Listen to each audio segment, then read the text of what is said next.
Inside the stories that affect you. This is Inside KELOLAND. Good evening, I'm Sammy Biel, and thanks for joining us. Coming up on this week's Inside KELOLAND, a new report shows just how many teens in South Dakota are texting behind the wheel. We talk with the South Dakota Highway Patrol about how they are trying to get everyone to put down the phone and pay attention to the road. Plus, thousands of kids are now back in school, meaning students need to be up to date with their shots. We talk with a Sanford doctor about the importance of immunizations and when you need to get your flu shot.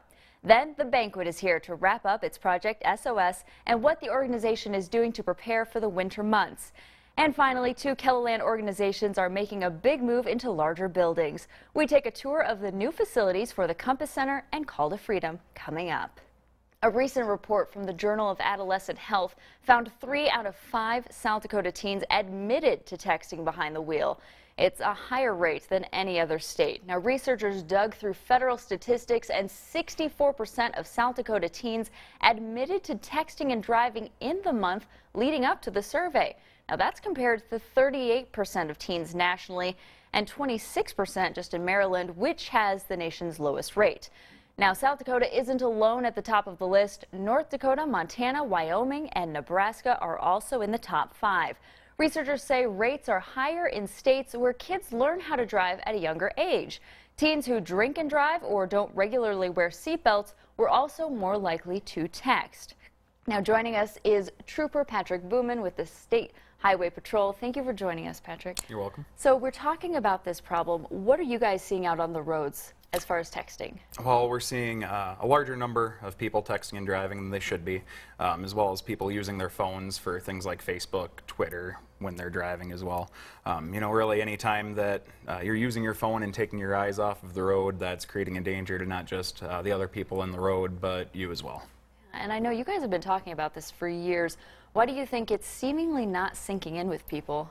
I think the public's perception of texting and driving isn't what it should be. I think a lot of people think that it's okay because at the time they're doing it, they don't feel like they're causing harm to anybody. It's the after effects that it really shows how dangerous it is. Yeah, and we talked about the survey. It's a lot of teens, it seems, but it's not just teenagers. That's correct. It's all ages. Texting and driving isn't just limited to teenagers or kids or people just learning how to drive. It's the parents, it's adults, it's pretty much everybody. It's not limited to just one age group. And so what are you guys doing to try to educate the young people, especially when they're just starting to get behind the wheel? The biggest thing is we want to get the public awareness out there. We want to let people know how dangerous it is to text and drive or use your phone for anything that'll take your eyes off the road and how dangerous that really is. So we want to get out there and just let everybody know how dangerous that is. And so during a crash, how often do people admit to having texted? Not as often as we believe that it happens, and that's one of the problems that we have is, crashes happen for a reason, and a lot of times people don't want to admit that they were texting and driving because it is illegal and dangerous. So we don't see people admitting to it as often as it's probably happening.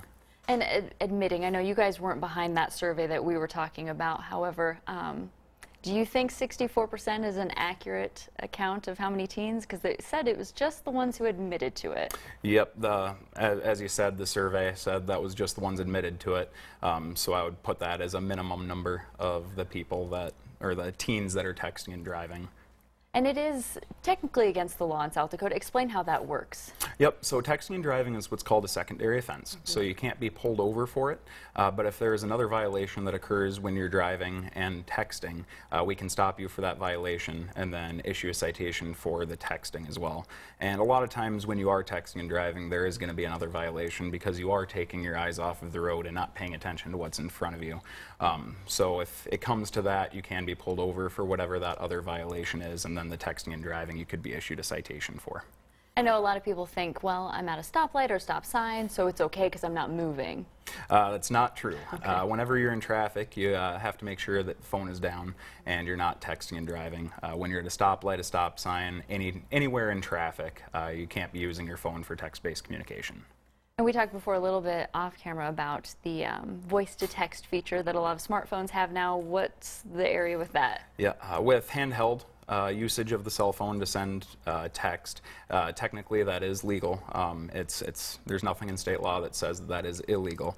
But once again, using your phone will take your eyes off of the road to activate that text feature, that voice-to-text feature. So I would still recommend not doing that.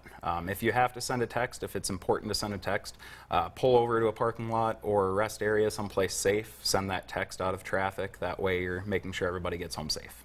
And best advice to parents of teens out there? Best advice, I'd say, is let your teens know how important it is to not text and drive, and lead by example. If a kid is growing up seeing their parents texting and driving, they're going to think that it's okay. So also, I would say to the parents, don't text and drive as well. Lead by example for your kids.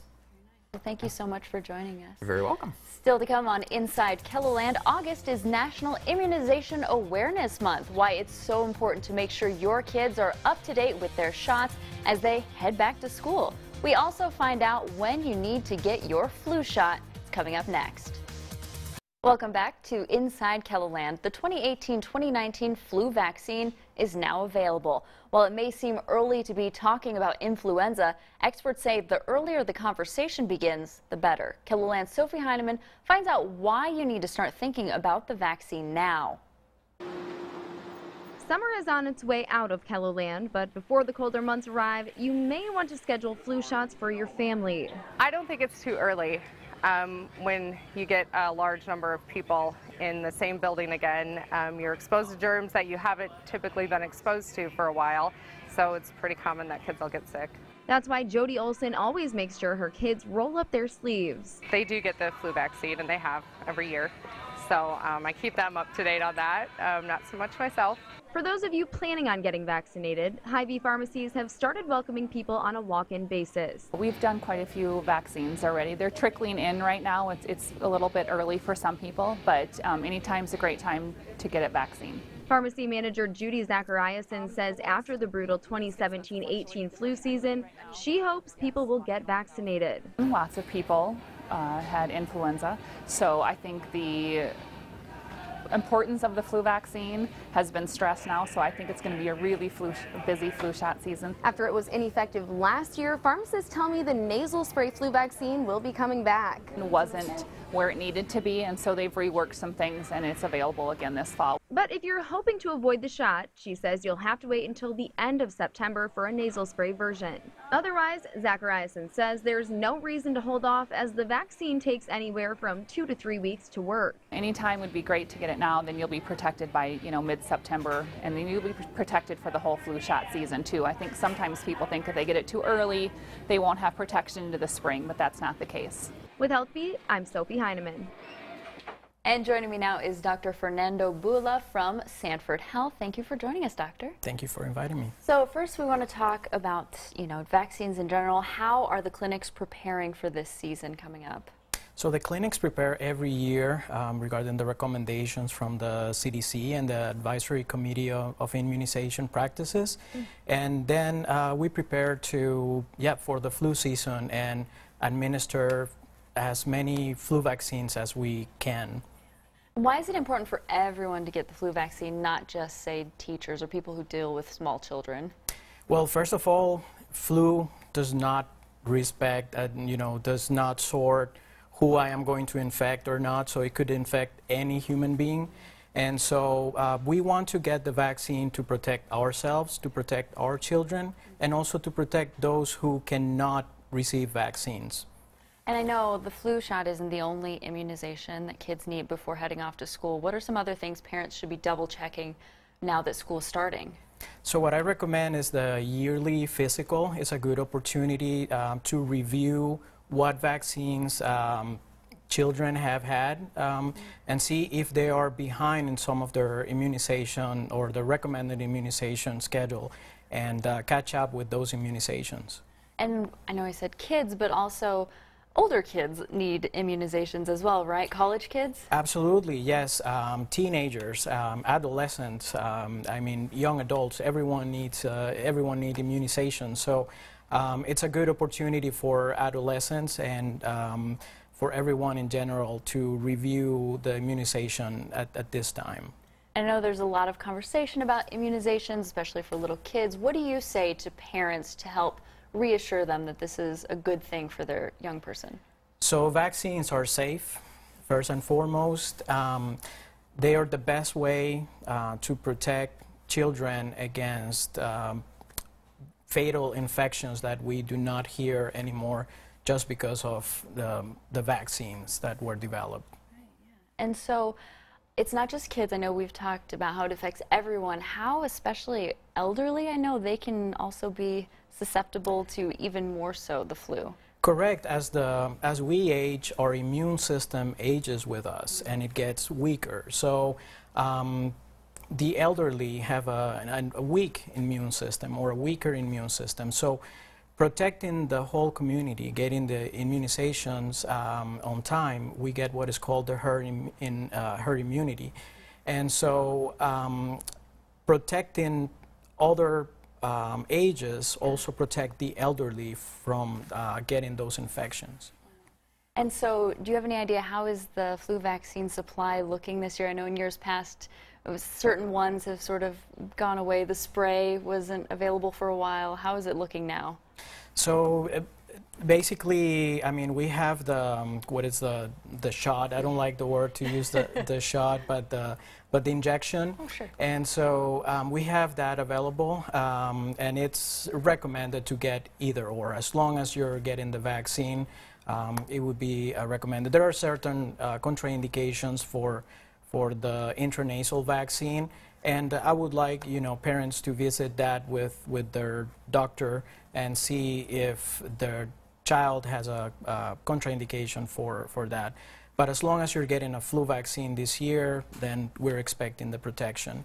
As you say, the early that you get it, we expect to have a better protection once the flu season peaks. Yeah, and so they said in that story, it won't sort of expire by the end of the season, because in South Dakota, this season seems to last for a long time. Will we still be protected, say, January, February? Right. So there's that misconception that if I get it early, then by the time around the spring, it's going to wane the effect. And that is a misconception. Usually the flu has, it could have like 2 peaks during the season. And so we want to be protected for those 2 peaks during the season. And the earlier protects for the earlier peak, and if we have the second peak, then you're already protected. And it's going to be the same protection as the beginning of the season. Good to know. So it doesn't hurt. Go out and get your shots. Yes, correct. Awesome. Well, thank you so much, Doctor. Thank you for joining us. So still to come on Inside KELOLAND, Project SOS has wrapped up at the banquet in Sioux Falls, but there's still a need across the region, how you can continue to help kids in school, and how the organization is preparing for the winter months after this break. Welcome back. Thousands of kids are now back in the classroom, and thanks to several organizations, many of them are returning with all of the supplies that they need. Now, last week, the banquet handed out more than 6,000 backpacks filled with folders, pencils, and notebooks, and it was all thanks to your donations, as well as dozens of volunteers, that these kids are now prepared for school. Joining us now is Tamara Yerke, the Executive Director of the banquet. Welcome, Tamara. Thank you for joining us. Thanks for having me.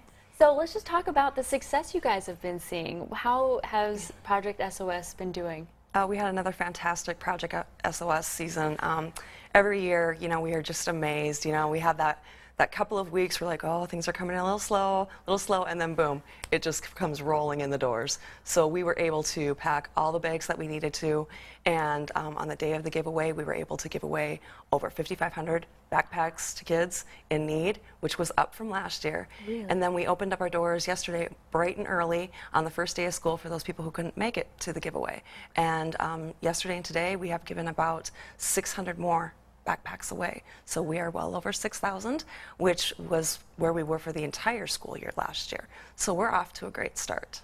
Wow, and so were you surprised to see an increase this year? Well, we were kind of anticipating for it because of the change with the back to school date. So we thought maybe that might affect our number a little bit, so we prepared ahead. But you know, it's always just incredible to see the number of people that come in and just the gratitude on, well, the excitement on the children's faces, and then the gratitude on the parents' faces, because it's such an expensive time. And so parents are just so relieved that they can have that little bit of pressure taken off. They still got to buy this back-to-school clothes, the shoes, but this little bit, they just helps them so much. It adds up, all those little supplies. Absolutely. Yeah. It's an expensive time of year. And speaking of this time of year, are there any changes at the banquet now that school has started again? Well, you know, the kids are now back in school and they're able to eat lunch at school.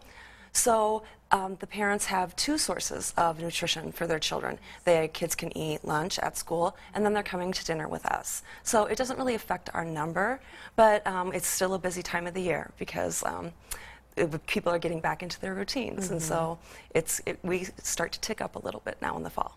Sure, and I know it doesn't really feel like it yet, but winter will be coming. So how do you guys prepare for the winter season at the banquet? Well, you know, we pretty much do this. We have the same routine all year long, but in the winter months, some of the challenges that we face are like our guests being able to get to the banquet because of transportation, bad weather, those types of things, and so preparing now for our second location on the northwest side of Sioux Falls, that's going to be a huge relief for so many people who struggle to get downtown. So we're gearing up for that. We're excited about that. And then in the winter months too, we also sometimes have issues with getting volunteer groups because we have groups that come from out of town. And so the weather might change on them, and they might be a little less apt to sign up. But we're always working with them to come up with creative ways to get them in our doors. So you sort of mentioned the next question, the biggest needs heading into the winter, but is there anything specific with the holidays that you guys are going to need heading into those months? Right. During the holidays, we always do a Christmas project, and that's a gift to our guests. We have not determined what that project will be yet for this year, but when we do, then we're going to be asking people to consider helping us with those things. It's always an item that people can't buy with food stamps, and so just helps with those needs, hygiene items, clothing items, those types of things. What are some things you guys, I guess hygiene and clothing, are those some examples of how this has worked before in the past? Do people just bring in whatever you ask for? Yeah, when we announce the project, then we ask people to bring those things. So when we're ready for that, we'll probably be giving you a call to Stay tuned. help us. Yeah. It's coming. Right. Now the banquet always needs volunteers, right? You mentioned that before, that this is sort of the decline in volunteers. What do people need to know if they're interested in helping out? Absolutely. What people need to know is that the banquet is an amazing place to volunteer. It's a lot of fun. And no group is too big, no group is too small. If you're a group of 1, we want to have you. If you're a group of 40, we want to have you. And there's all types of creative ways to get involved at the banquet. And you know, when you talk about going back to school and like vacation and stuff, hunger never goes on vacation. And so we always need people to help us provide these meals that we serve. And so if anybody wants to get involved, we'd be so happy to have them. And the people are so appreciative. I know Kello has done before, and it's just, like you said, it's so fun, and you guys make it so easy. I mean, you really just show up and do the physical work. Right, right. So. And the people, talk about how appreciative they are just to see new faces, too, helping out. The guests are so grateful for the volunteers that come through the doors, and especially those ones that have never been there before. The guests really enjoy just sharing their stories and sharing their life experiences. It's really a bonding experience for both the guests and the volunteers. And if anyone wants to donate or volunteer, they can just go to the banquet website? They can go to our website, they can call us, they can go to any of our social media sites. We'll get them hooked up. Perfect, and we'll put that at KELOLAND.com as well. Thank you so much for joining us. Thank you. Still to come on Inside KELOLAND, it's a big move for 2 local organizations. We need to grow our services. We know that we're not hitting the needs of Sioux Falls, especially with our counseling for survivors. How the Compass Center's move into a larger space is also helping out Call to Freedom. We'll give you a tour of the new facility coming up after the break. Welcome back to our final segment of Inside KELOLAND. 2 local organizations with important missions are undergoing some big changes this summer. The Compass Center is now in its new location, and Call to Freedom will be moving to a new spot soon as well. Tonight, we're getting an update on the moves. KELOLAND's Kelly Volk stops in at the Compass Center first in tonight's Eye on KELOLAND. When Jason Lemke started working at the Compass Center last year, he found himself working around a space crunch.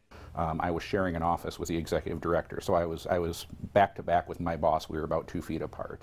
Now that's a problem of the past with the Compass Center's move to a new location in Sioux Falls. More open, definitely a warmer place.